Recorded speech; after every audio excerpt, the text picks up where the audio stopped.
Good morning everyone. Teaching bye Anita ma'am के channel पर आपका स्वागत है। तो मैं लेके आई हूँ आप जो विलियन टॉपिक के हम कुछ प्रश्न करने वाले हैं जो एग्ज़ाम में बार बार पूछे जाते हैं। और जो ये विलियन टॉपिक है तो हर एग्ज़ाम में पूछा जाता है। अभी जो पीएनएसटी में है तो इसके पीएनएसटी में भी जो विलियन का वेटेज है सबसे ज़्यादा हाई रहने वाला है। और बहुत ज़्यादा मतलब हर एग्ज़ाम में विलियन का ऐसा एक टॉपिक है जो विलियन के हर एग्ज़ाम में विलियन वाला टॉपिक पूछा जाता है। तो आज हम इसमें कुछ पीवाईक्यू प्रश्न करने वाले हैं, ठीक है। तो अभी हाल ही में देखने वाले हैं हम अभी आरआरबी जो टेक्नीशियन 2018-1924 में पीवाईक्यू जो प्रश्न पूछे गए हैं तो उन प्रश्नों को हम इसमें लेके आए हैं। तो अगर आप डेली हमारे साथ इस वीडियो में जुड़ना चाहते हैं और डेली ऐसे देखना चाहते हैं तो हम सभी एग्जाम के क्या पीवाईक्यू प्रश्न लेके आएंगे। तो आज हम देखते हैं आरआरबी टेक्नीशियन के देखने वाले हैं। सो प्लीज़ लास्ट तक बने रहेगा। सो हमारा पहला क्वेश्चन है, विलियनों के बारे में निम्नलिखित में से कौन सा कथन सही है। अगर जानकारी अच्छी लगी, अगर कोई टॉपिक है और इसके हम एकदम डिटेल में करने वाले हैं, ठीक है। कोई प्रश्न है उसका पूरा डिटेल में इसका आंसर करने वाले हैं। तो वीडियो अगर अच्छा लगे तो इसे लाइक ज़रूर कीजिए और ठीक है, अगर हो सकता है शेयर करना है तो कीजिए, नहीं करना है तो मत कीजिए, पर एटलीस्ट लास्ट तक ज़रूर देखिए, ठीक है। तो पहला है, विलियनों के बारे में निम्नलिखित में से कौन सा कथन सही है। आरआरबी टेक्नीशियन ग्रेड 2 2024 में पूछा गया ये हाल ही में पीवाईक्यू प्रश्न है। तो कौन सा है, किसी विलियन की सांद्रता केवल द्रव्यमान प्रतिशत के रूप में व्यक्त की जा सकती है। दूसरा टॉपिक है दूसरा नंबर का है, विलियन एक विषमांगी मिश्रण होता है। तीसरा है, सरल निस्पंदन के प्रयोग से विलियनों को पृथक किया जाता है। अगला है, विलियन में विलायक की तुलना में विलेय अल्प मात्रा में उपस्थित होता है। तो इसका जो राइट आंसर है तो विलियनों के बारे में तो कौन सा कथन सही है। तो सबसे पहले देखेंगे कि विलियन में विलेय और विलाय की तुलना में हमेशा कम मात्रा में उपस्थित होता है। जैसे वो कम मात्रा होगा तो वही उसका विलायक हो जाएगा। विलायक जैसे पानी हो गया और विलेय क्या हो गया, जैसे कोई शक्कर हो गया, नमक हो गया। ये कम मात्रा में जो होता है उसको विलेय कहते हैं, जो ज़्यादा मात्रा में होते हैं उसे विलायक कहा जाता है, ठीक है। तो इन्होंने क्या बोला, विलियनों के बारे में कथन कौन सा सही है। तो इसका राइट आंसर क्या आ जाएगा, ऑप्शन नंबर डी आ जाएगा। विलियन में विलायक की जो तुलना में विलेय अल्प मात्रा में उपस्थित हो। विलेय कैसा होता है, अल्प मात्रा में होता है, और विलायक कैसा होता है, अधिक मात्रा में होता है। इसलिए ऑप्शन नंबर डी इसका राइट आंसर है। जैसे नमक और पानी के विलियन में नमक विलेय है और पानी क्या है, विलायक है, ठीक है। अगला प्रश्न है हमारा, तनु विलियन के संबंध में निम्नलिखित में से कौन सा कथन सही है। तो तनु विलियन के वाले में कौन सा कथन सही है। तो तनु विलियन जो तनु विलियन है, तनु विलियन के संबंध में निम्नलिखित में से कौन सा कथन सही है। इसमें द्रव्यमान के अनुसार विलेय और विलायक का अनुपात बराबर होता है। इसमें विलायक की थोड़ी मात्रा में अधिक मात्रा में विलेय घुला होता है। इसमें विलायक की अधिक मात्रा में थोड़ी मात्रा में विलेय घुला होता है और यह एक विषमांगी स्वरूप प्रदर्शित करता है। तो तनु विलियन के संबंध में कौन सा कथन सही है। तो तनु विलियन के बारे में कौन सा है, तो इसमें विलायक की जो अधिक मात्रा होगी वो थोड़ी मात्रा में क्या होगी, विलेय भी घुला होता है। तो इसमें विलायक की अधिक मात्रा में थोड़ी मात्रा में विलेय घुला होता है। ऑप्शन नंबर सी इसका राइट आंसर होगा। देख लीजिए, तनु का अर्थ होता है पतला। तनु विलियन में क्या हो जाता है, विलेय की मात्रा विलायक की मात्रा की तुलना में ये बहुत कम होती है और इस विलियन की जो सांद्रता निम्न प्रकार की होती है। इसका राइट आंसर आ जाएगा सी, इसका करेक्ट आंसर आ जाएगा। अगला है, किसी विलियन के कणों का साइज कितना होता है। कोई विलियन है उसके कणों का साइज कितना होता है। तो किसी विलियन के कणों का साइज कितना होता है, व्यास में देखा जाएगा तो 28 nm से छोटा, व्यास में 1 nm से छोटा, एक nm मतलब होता है नैनोमीटर से छोटा, व्यास में 52 नैनोमीटर से छोटा, व्यास में 100 नैनोमीटर से छोटा। तो एक विलियन में कणों का जो आकार होता है बहुत ही छोटा होता है। आमतौर पर 1 नैनोमीटर बराबर होता है 10⁻9 के बराबर होता है। इतना छोटा होता है, इसलिए नग्न आंखों से इसको देखा नहीं जा सकता, इसको नग्न आंखों से नहीं देखा जाता। मतलब 10⁻9 मतलब बहुत ही छोटा होता है, ठीक है। ये बहुत ही छोटा होता है, ये व्यास में 1 नैनोमीटर से छोटा होता है, ठीक है। अगला है निम्नलिखित में से कौन सा कथन विलयन के बारे में सत्य नहीं है। तो किसी विलयन के बारे में सत्य नहीं है तो उसके बारे में देखना। शांत छोड़ देने पर विलय के जो कण हैं नीचे नहीं बैठते। विलयन एक विषमांगी मिश्रण है। विलय के कणों को छानने की विधि द्वारा पृथक नहीं किया जा सकता और विलयन के जो कण हैं आँखों से देखे जा सकते हैं। तो इन्होंने बोला है कौन सा कथन सत्य नहीं है बोला है। तो कौन सा कथन सत्य नहीं है, तो कौन सा कथन सत्य नहीं, ऑप्शन नंबर डी। मतलब ये किया जाए विलयन के जो कण हैं आँखों से देखे जा सकते हैं, इतना छोटा होता है। ठीक है।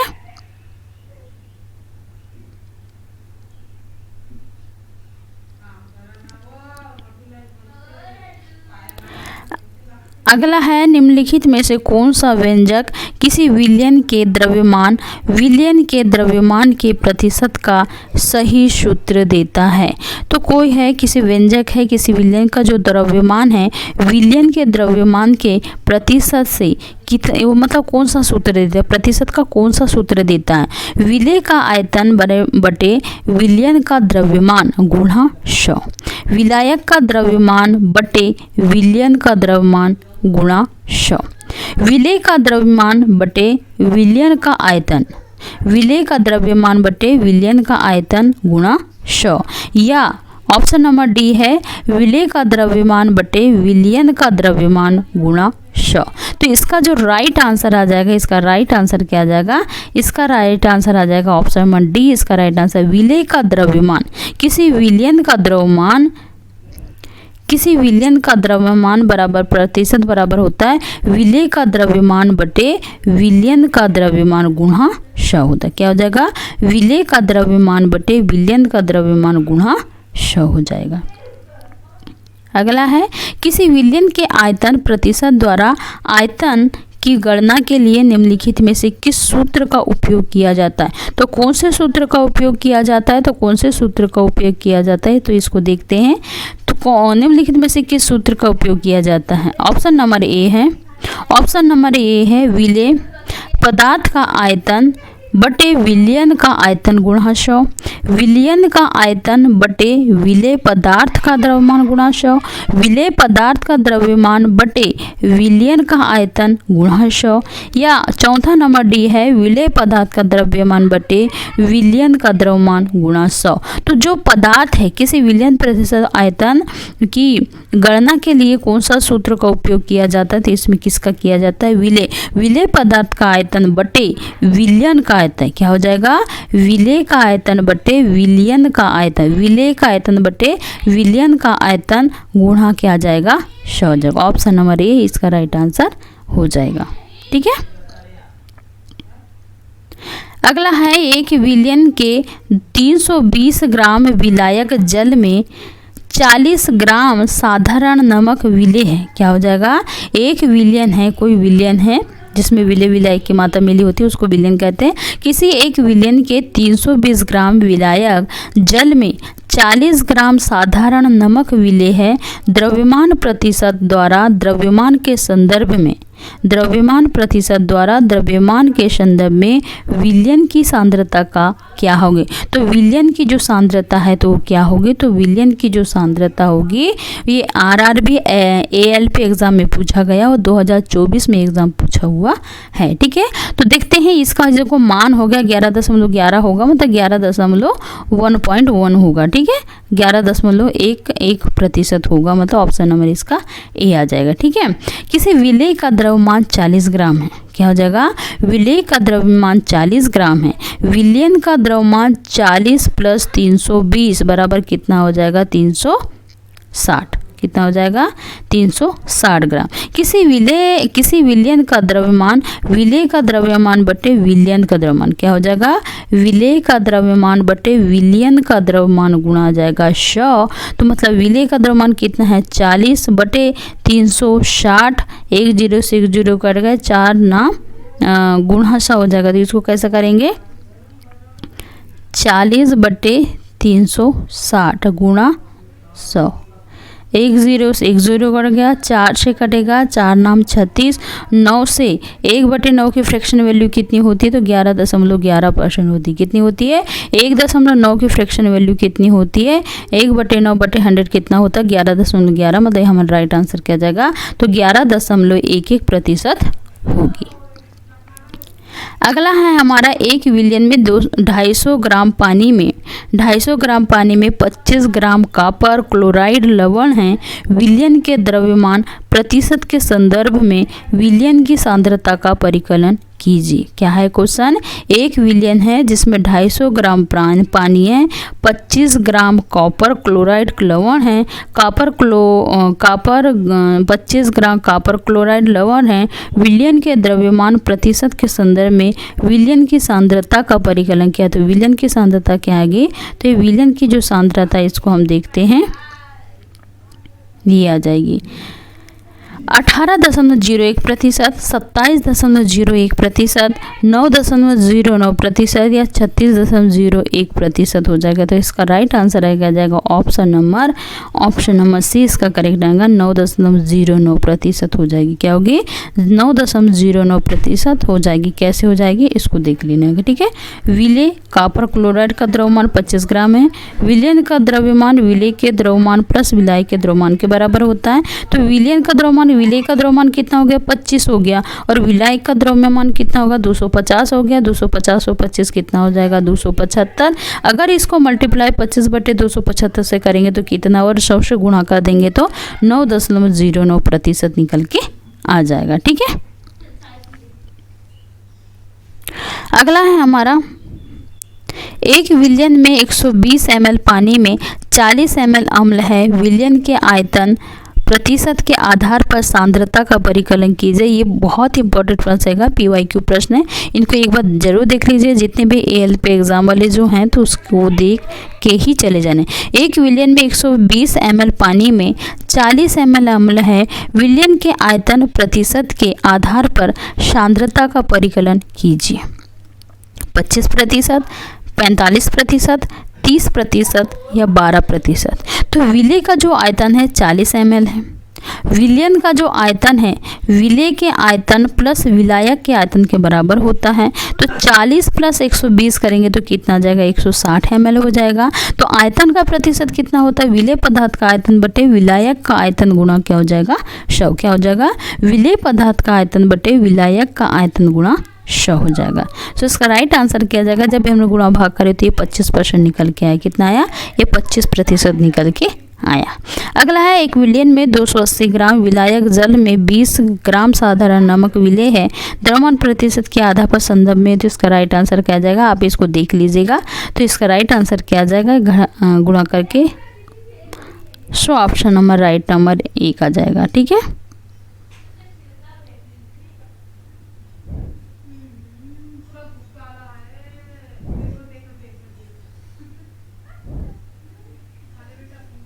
राइट आंसर क्या जाएगा? ऑप्शन नंबर डी इसका राइट आंसर हो जाएगा। कैसे आया तो अब इसको देख लीजिएगा, ठीक है। निम्नलिखित में से कौन सा लवण लगभग 7 pH वाला जलीय विलयन उत्पन्न करेगा? तो RRB ग्रुप डी 2022 में ये पूछा हुआ प्रश्न है। तो निम्न से कौन सा लवण लगभग 7 pH वाला जलीय विलयन उत्पन्न करेगा? तो जलीय उत्पन्न कौन करेगा? NaNH4Cl, NaCO3, K2SO4, कि केवल 1, केवल 2, केवल 1 और 2, केवल 3। तो इसका जो राइट आंसर आ जाएगा, इसका जो आंसर आएगा ऑप्शन नंबर डी इसका करेक्ट आंसर आ जाएगा। केवल 2 मतलब ये हो जाएगा NaCO3 सोडियम क्लोराइड हो जाएगा। ये कैसे? K2SO4 इसको देख लीजिएगा, ठीक है। निम्नलिखित में से किस विलयन की पहचान उसकी गंध से की जाती है? हम अगर इसको डिटेल में बताएंगे तो इसको बहुत ज़्यादा लंबा वीडियो हो जाएगा, ठीक है। तो निम्नलिखित में से किस विलयन की जो सांद्रता है, विलयन की जो पहचान है उसके गंध से की जाती है? तो उसके गंध से की जाती है तो उसके डेटॉल से की जाती है। चीनी से की जाती है क्या? पोटेशियम परमैंगनेट को लिया जाता है का? नहीं। नमक से लिया जाएगा? नहीं। तो इसको डेटॉल से उसकी पहचान की जाती है। डेटॉल एक एंटीसेप्टिक है, वो इसकी विशिष्ट तीव्र गंध होती है क्योंकि यह एक क्या होता है? फिनोलिक यौगिक होता है। निम्नलिखित कथनों पर विचार कीजिए तथा ज्ञात कीजिए कि कौन सा सही कथन है। तो मिश्रण का संगठन परिवर्तनीय होता है। यौगिकों में नए पदार्थ का संगठन सदैव स्थायी होता है। मिश्रण उसमें उपस्थित घटकों के गुणधर्म को दर्शाता है। सो इसका राइट आंसर क्या आ जाएगा? ऑप्शन नंबर 1, 2, 3 मतलब तीनों ऑप्शन आ जाएगा। मिश्रण का संगठन परिवर्तनीय भी होता है, यौगिकों में नए पदार्थ का संगठन भी सदैव स्थायी होता है और मिश्रण उसमें उपस्थित घटकों के गुणधर्मों को भी दर्शाता है। तो इसका राइट आंसर आ जाएगा, तीनों आ जाएगा। ठीक है, अगला है निम्नलिखित में से कौन सा मिश्रण का एक उदाहरण है? तो मिश्रण का जो एक उदाहरण है उसको देखना है। तो मिश्रण का जो उदाहरण है, मिश्रण का उदाहरण है नमक NaCl, आयरन Fe, जल H2O या वायु। तो इसमें जो वायु है तो वायु एक मिश्रण का उदाहरण है क्योंकि इसमें विभिन्न गैसों के निश्चित अनुपात में संयोजन होता है, जैसे नाइट्रोजन, ऑक्सीजन और कार्बन डाइऑक्साइड आदि समांगी मिश्रण के एक मुख्य उदाहरण है। इसका राइट आंसर क्या जाएगा? वायु। वायु एक मिश्रण का उदाहरण। निम्नलिखित में से क्या वायु के मिश्रण का सर्वश्रेष्ठ वर्णन करता है? कौन सा श्रेष्ठ वर्णन करता है? विषमांगी मिश्रण, निलंबन, समांगी मिश्रण या कोलाइड। तो इसका राइट आंसर क्या जाएगा? सी। इसका पिछले न पेज नंबर 15 को देख लीजिएगा, 15 नंबर के क्वेश्चन को देख लीजिए। तो जो वायु के मिश्रण का सर्वश्रेष्ठ वर्णन करता है तो वो क्या है होता है? समांगी मिश्रण होता है। थोड़ा लंबा हो जाएगा इसलिए वीडियो हम थोड़ा जल्दी कर रहे हैं, बाकी आप थोड़ा सा उसको रोक करके थोड़ा सा और डिटेल में देख लीजिएगा। निम्नलिखित में से कौन समांगी मिश्रण का एक उदाहरण नहीं है? तो समांगी मिश्रण का जो एक उदाहरण नहीं है तो वो है क्या नहीं है? जल में कॉपर सल्फेट का मिश्रण, जल में चीनी का मिश्रण, जल में नमक का मिश्रण, जल में लोहे की कीलों का मिश्रण। तो ये कौन सा है? तो जल में लोहे की कीलों का जो मिश्रण है समांगी मिश्रण का उदाहरण नहीं है। ठीक है, जल में लोहे की कीलों का मिश्रण क्या है? ये समांगी मिश्रण का उदाहरण नहीं है। जल में लोहे की कीलों का मिश्रण एक विषमांगी मिश्रण का उदाहरण होता है क्योंकि लोहा जल में नहीं घुलता या पृथक रूप से दिखाई देता है, इसलिए विषमांगी मिश्रण नहीं हो सकता। निम्नलिखित में से कौन सा समांगी मिश्रण का एक उदाहरण नहीं है? तो समांगी मिश्रण का उदाहरण जो नहीं है तो वो क्या नहीं है? गूदे वाला संतरे का रस, चीनी का घोल, सिरका, शुद्ध वायु। तो जो है तो कौन है जो समांगी मिश्रण का उदाहरण नहीं है? तो समांगी मिश्रण का उदाहरण नहीं है गूदे वाला संतरे का रस। तो संतरे का जो गूदा है तरल रस का एक होता है जो एक तरह से पूरी तरह से घुलते नहीं हैं क्योंकि इन्हें सरलता से पृथक किया जा सकता है क्योंकि यह एक विषमांगी मिश्रण नहीं है। तो ऑप्शन नंबर डी, गूदे वाला संतरे का रस नहीं है। निम्नलिखित में से कौन सा विषमांगी मिश्रण का उदाहरण है? निम्नलिखित में से कौन सा विषमांगी मिश्रण का उदाहरण है? ये RRB ALP CBT 2024 में पूछा हुआ प्रश्न है। जल में घुला हुआ लवण, जल में घुला हुआ तेल, जल में घुला हुआ कॉपर सल्फेट का चूर्ण, जल में घुली हुई चीनी। तो विषमांगी मिश्रण का उदाहरण है बोल रहा है विषमांगी तेल और जो पानी होता है, तेल और पानी अमिश्रणीय होता है क्योंकि उनकी आणविक ध्रुवताएं अलग अलग हैं और जिनके परिणाम स्वरूप उनके अंतर आणविक बलों की परस्पर क्रिया करने में असमर्थता भी होती है। पानी एक ध्रुवीय विलायक है और तेल एक अध्रुवीय पदार्थ है। ठीक है, ये ध्रुवीय विलायक है पानी और अध्रुवीय पदार्थ क्या है? तेल है, जिसका अर्थ है कि उनके अणु एक दूसरे के प्रति आकर्षित नहीं होते हैं जो लाइक डिसॉल्व और लाइक सिद्धांत का पालन करते हैं। इसलिए राइट आंसर क्या जाएगा? ऑप्शन नंबर बी, जल में घुला हुआ तेल। ठीक है, निम्नलिखित में से कौन सा समांगी मिश्रण का उदाहरण नहीं है? तो इसको बाद में देखेंगे। तो आज 19 प्रश्न को ही हम इसमें करने वाले हैं। ठीक है, कितने को? आज हम 19 प्रश्न वाले को ही करने वाले हैं। 19 प्रश्नों को आज हमने किए, इसके आगे का हम करेंगे। वीडियो अगर अच्छा लगे तो इसे लाइक ज़रूर कीजिएगा, ज़्यादा से ज़्यादा इसको शेयर कीजिए और अगर आप डेली ऐसी वीडियो चाहते हैं तो प्लीज़ हमारे चैनल को सब्सक्राइब कर लीजिए और ऐसी वीडियो के साथ हम नेक्स्ट वीडियो मिलेंगे। तब तक bye bye, take care, have a nice day. Okay, bye bye.